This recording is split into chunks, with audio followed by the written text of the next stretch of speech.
নাম বললে সকলে চিনবেন, আল্লামা জুনায়েদ বাবুনগরী রহমতুল্লাহ আলাইহি। চেনেন না আপনারা? আল্লাহর বান্দা জীবিত অবস্থায়, সুস্থ অবস্থায়, প্রকাশ্যে ভরা মজলিসে হাজার হাজার জনতার সামনে বলে গিয়েছে, এই শাহবাগে গিয়ে নাস্তিক বেঈমানের সঙ্গে একাত্মতা পোষণ করেছে যে সেই তথাকথিত আল্লামা ফরিদউদ্দীন মাসুদ। স্পষ্ট হুজুর বলেছে সে একটা ভণ্ড আর একটা মুনাফিক ছাড়া কিচ্ছু না। আলাদা আলাদাভাবে তো বলেছেই, এমনকি ভরা মজলিসে পর্যন্ত বলেছে, এমনকি শাইখুল হাদিস ইবনে শাইখুল হাদিস বাইতুল মুকাররমের সামনে দাঁড়িয়ে পর্যন্ত বলেছে। এই টঙ্গীর মাঠে 2019-এ সম্ভবত 1 ডিসেম্বর যে বিশাল মারামারি হলো, শত শত ছাত্র আহত হলো, অনেকের মাথা ফাটলো, অনেকে চিরতরে লেখাপড়া থেকেই ছিটকে গেল, এই যে বিশাল ওলামা তালাবার রক্ত ঝরলো, এর পেছনে সবচেয়ে বড় দায় সেই কথিত আল্লামা শাহবাগী হুজুর ছাড়া দ্বিতীয় কারণ না। কারণ তার প্রতিষ্ঠানেই তার রাত কাটিয়েছে এবং সেখান থেকে গিয়েই সকালবেলা আলেমদেরকে, ছাত্রদেরকে পিটিয়েছে। এমনকি আমি একজন দুজন না, হাজার হাজার আলেমের নাম বলতে পারবো যারা নিজেরা আলেম হয়েও এই বড় হুজুরের বিরুদ্ধে প্রতিবাদ করেছেন। কেন? অন্যায়কারী তার সবচাইতে বড় পরিচয় সে অন্যায়কারী। সে আমার দলের নাকি অন্য দলের, আমার ঘরের নাকি অন্য ঘরের, এটা দেখার বিষয় না। তাকে নিয়ে আবু তাহের মির্জা সাহেব পর্যন্ত লিখেছেন, আব্দুল মালিক সাহেব হুজুর পর্যন্ত তার ব্যাপারে স্পষ্ট অবস্থান তৈরি করেছেন। তার মানে কি, নিজের ঘরের লোক হলেই তো ছাড়ি না, অন্যের ঘর হলে সেক্ষেত্রে তো ছাড়ার প্রশ্নই আসে না। নিজের ঘরে যেখানে কম্প্রোমাইজ করে না, অন্য ক্ষেত্রে কম্প্রোমাইজ কিভাবে করবে? সরকারের পা চেটে তথাকথিত জঙ্গিবাদের নামে জিহাদের বিরুদ্ধে ফতোয়া জারি করেছে, আলেম ওলামার বিরুদ্ধে ষড়যন্ত্র করেছে। এমনকি পোপ যখন এসেছে, খ্রিস্টানদের পোপ, তার সঙ্গে পর্যন্ত আন্তধর্মীয় প্রার্থনা করেছে। নাউজুবিল্লাহি মিন যালিক। হিন্দু, খ্রিস্টান, বৌদ্ধ আর হুজুর একসাথে মিলে আন্তধর্মীয় প্রার্থনা করেছে। ভাব এমন, একজন না একজন তো সারা দিবে। আল্লাহ না দিলে ভগবান দিবে, ভগবান না দিলে ঈশ্বর দিবে, ঈশ্বর না দিলে আরেকজন দিবে। মানে ফাইজলামের একটা লিমিট থাকতে পারে। নাউজুবিল্লাহি মিন যালিক। তাহলে নিজের ঘরের ক্ষেত্রে যদি ছাড় না দেয়, অন্যের ঘরে ছাড় দেওয়ার কোনো কারণ আছে?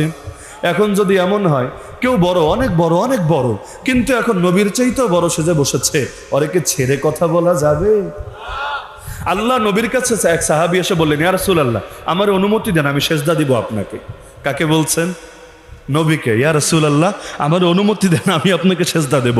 কি রে, আমারও সেজদা কেন দিবি? বলল, ইয়া রাসূলুল্লাহ, রাজা বাদশার দরবারে গিয়ে দেখেছি তাদের প্রজারা তাদের প্রতি ভক্তি আর শ্রদ্ধা প্রকাশ করার জন্য সামনে সেজদায় লুটিয়ে পড়ে। আরে কিসের দুনিয়ার রাজা? আপনি তো রাজারও রাজা। আমরা তো আপনাকে সবচাইতে বেশি ভক্তি করি, শ্রদ্ধা করি। তো ওরা ওদের রাজাকে যদি সেজদা দিতে পারে, তাহলে আমরা ওদের চাইতে আরো বেশি সেজদা দিয়ে দেখিয়ে দিব আপনাকে। আল্লাহ নবী বলেন, খবরদার, খবরদার, আমি যদি উম্মতের কাউকে আদেশ দিতাম অপর কাউকে সেজদা করার, নারীদেরকে বলতাম যেন স্বামীদেরকে অবশ্যই সেজদা করে। তো নবীকে অনুমতি দিলেন না নিষেধ করলেন? অনুমতি দিলেন না নিষেধ করলেন? এখন যদি কোনো পীরও দাবি করে আমারে সেজদা দিবা, মরার পর অথবা জিন্দা থাকা অবস্থায় মূর্তিরে যেমন সেজদা দেয়, আমারও মূর্তি বানায় তোমরা সেজদা দিবা, তাহলে কি সেই পীর নিজেকে আল্লাহ নবীর চাইতে বড় বলে দাবি করছে না? আল্লাহ নবী নিজের জন্য যেটা পছন্দ করে নাই, সে নিজের জন্য সেটা দাবি করছে না? তাহলে সব কথার মূল কথা যে আগে মানুষের মতো মানুষ হতে হবে, তবেই শিক্ষার দাম থাকবে। মানুষের মতো মানুষ যদি না হয়, তাহলে সেই ক্ষেত্রে শিক্ষার কোনো দাম থাকবে না। আর মানুষের মতো মানুষ হতে চাইলে যাদের পথ ধরতে হবে তাদের নামই নবী এবং রাসূল, আর আমাদের নবীর নাম মুহাম্মাদুর রাসূলুল্লাহ সাল্লাল্লাহু আলাইহি ওয়াসাল্লাম। সুতরাং আমি সবাইকে অনুরোধ করব, গরমে আর কষ্ট দিচ্ছি না, বিদ্যুৎ নাই, সবাইকে অনুরোধ করব, মুরব্বী যারা আছেন, জওয়ান যারা আছেন, সবাইকে অনুরোধ করব, নিজেও এবং নিজের অধীনস্থদেরকেও দুনিয়ার শিক্ষা পরে দিবেন, নবীর শিক্ষা আগে দিবেন। পারবেন না?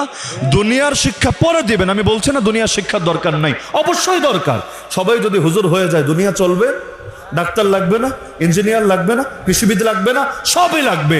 এমনকি সবই ফরজে কিফায়া। খালি হুজুর হওয়া ফরজে কিফায়া না, ডাক্তার হওয়া ফরজে কিফায়া।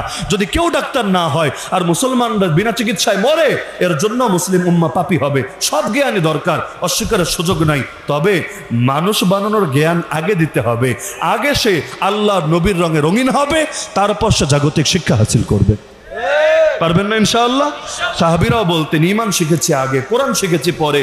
এজন্য কোরআন শিখতে শুরু করলে ঈমান বেড়েছে। কথা উল্টান, ঈমান না শিখে যদি কোরআন শিখতে শুরু করে, 2 দিন পর কোরআন বেচা ব্যবসা করবে, ধান্দা করবে। তাহলে ঈমান শিখবেন তো ইনশাআল্লাহ? ঈমান শিখবেন তো ইনশাআল্লাহ? আল্লাহ নবী মক্কার লিডারদেরকে নিয়ে বসেছেন হেদায়েতের বাণী শোনানোর জন্য। কারণ নেতা আছে যেদিকে, কর্মী যায় সেদিকে। নেতা যদি হেদায়েতের পথে চলে আসে, কর্মীর বাকি থাকবে না, কর্মীও সহজেই হেদায়েতের দিকে ধাবিত হবে। তা আল্লাহ নবী নেক নিয়ত নিয়ে ইখলাসের সঙ্গে বসেছেন নেতাদেরকে ধর্ম বোঝানোর জন্য। তো এখন নবীর সামনে বড় বড় ফিগাররা, বড় বড় নেতারা বসা। এমন সময় এক অন্ধ সাহাবী আসলো নবীজির সোহবতে, যার নাম যার নাম কি নাম? আব্দুল্লাহ ইবনে উম্মে মাকতুম রাদিয়াল্লাহু আনহু। তিনি তো অন্ধ মানুষ, চোখে দেখেন না। এখন এসে তিনি তো আর দেখছেন না নবী কি কাজে আছেন, সামনে কারা বসা। তিনি এসে ডাক দিলেন, ইয়া রাসূলুল্লাহ। তিনি ভেবেছেন নবী হয়তো তাকে কিছু নসিহত করবেন, কিছু উপদেশ দিবেন, উপদেশগুলো তার জীবনে বড় কাজে আসবে, এখান থেকে তিনি ইলম আমল শিক্ষা করবেন। কিন্তু তিনি তো জানেন না নবী কত বড় ব্যস্ত একটা কাজে আছেন। দুনিয়ার মধ্যে দেখবেন যখন বড় বড় লোকদের সঙ্গে কেউ বৈঠক করে, একেবারে দরজা টরজা লাগিয়ে সামনে পিএস দাঁড় করিয়ে রাখে, খবরদার কেউ যাতে ভেতরে উকিও না দিতে পারে, স্যার জরুরি মিটিংয়ে আছে, এভাবে করে। তো আল্লাহ নবী তো আর আলাদা করে পিএস আর দারোয়ান দাঁড় করিয়ে রাখেন নাই, কাউরে আসতে দিবা না। তো সে চলে এসেছে স্বাভাবিকভাবে, এখন এসে ডাকও দিয়েছে। আল্লাহ নবী একটু বিরক্ত হলেন। নবী বিরক্ত হয়ে ভ্রু কুচকে ফেললেন। ভ্রু বুঝেন তো? ভ্রু কুচকে ফেললেন মানে নবী এটা পছন্দ করছিলেন না যে এখন সে এসে মনোযোগ নষ্ট করুক। কোরআন মাজিদ 30 নম্বর পারার 3 নম্বর সূরা, সূরা আবাসা। অনেকে হয়তো মুখস্থ না থাকলেও তেলাওয়াত শুনেছেন। আবাসা ওয়া তাওয়াল্লা, এই আয়াত নাজিল করে দিলেন রব্বুল আলামিন। আয়াত নাজিল করে নবীকে শিক্ষা দিয়ে দিলেন। আবাসা ওয়া তাওয়াল্লা অর্থ নবী ভ্রু কুঞ্চিত করে চেহারা ফিরিয়ে নিলেন। কেন? আন জাআহুল আমা, তার কাছে একজন অন্ধ লোক এসেছে। এজন্য নবী এটাকে গুরুত্বপূর্ণ মনে করলেন না। সামনে যে লিডাররা বসেছিল এদেরকে দামি মনে করলেন, গুরুত্বপূর্ণ মনে করলেন। আল্লাহ এবার নবীকে বলতে শুরু করলেন, ওমা ইউদরিকা লাআল্লাহু ইয়াযাক্কা, হে নবী আপনি কি জানেন হয়তো সে আত্মশুদ্ধির সবক গ্রহণ করত, আও ইয়াযাক্কারু ফাতানফাহু যিকরা, অথবা আপনার থেকে কোনো উপদেশ নিয়ে যেত, নসিহত নিয়ে যেত, যেই নসিহত তার জীবনে বড় উপকারে আসতো। আম্মা মান ইস্তাগনা, আরে এই যে বড় বড় নেতা যারা অমুখাপেক্ষিতা দেখায়, ভাব দেখায়, ফাআনতা লাহু তাসাদ্দা, আপনি তাদের দিকে মনোযোগ নিবদ্ধ করে বসে আছেন। ওমা আলাইকা আল্লা ইয়াযাক্কা, অথচ ওরা হেদায়েতের পথে না আসলে আপনার কোনো ক্ষতি হবে না, কোনো পাপ হবে না, কোনো গুনাহ হবে না। কারণ নবীর দায়িত্ব পৌঁছে দেওয়া, কে মানলো আর কে মানলো না এর কারণে নবীর কোনো ক্ষতি হয় না। কিন্তু ওয়া আম্মা মান জাআকা ইয়াসআ, যে ছুটে আসলো, ওয়া হুয়া ইয়াখশা, দিলের মধ্যে আল্লাহর ভয় নিয়ে, ফাআনতা আনহু তালাহা, আপনি তার ব্যাপারে অমনোযোগিতা দেখাচ্ছেন, গাফলতে দেখাচ্ছেন। কাল্লা, খবরদার হে নবী, আর জীবনে এমন করবেন না। ইন্নাহু তাযকিরা, আপনার জন্য এটা চিরকাল যেন উপদেশ হয়ে থাকে। তাহলে কি বুঝলেন? নবী সবাইকে এত মূল্যায়ন করেন।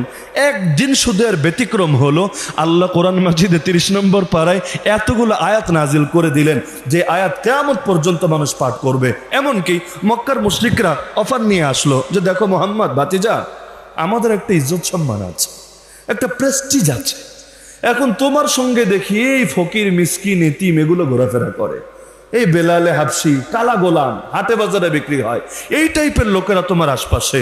তো এখন আমরা তোমার সঙ্গে কিভাবে চলি? মান-ইজ্জত বলতে একটা ব্যাপার আছে না?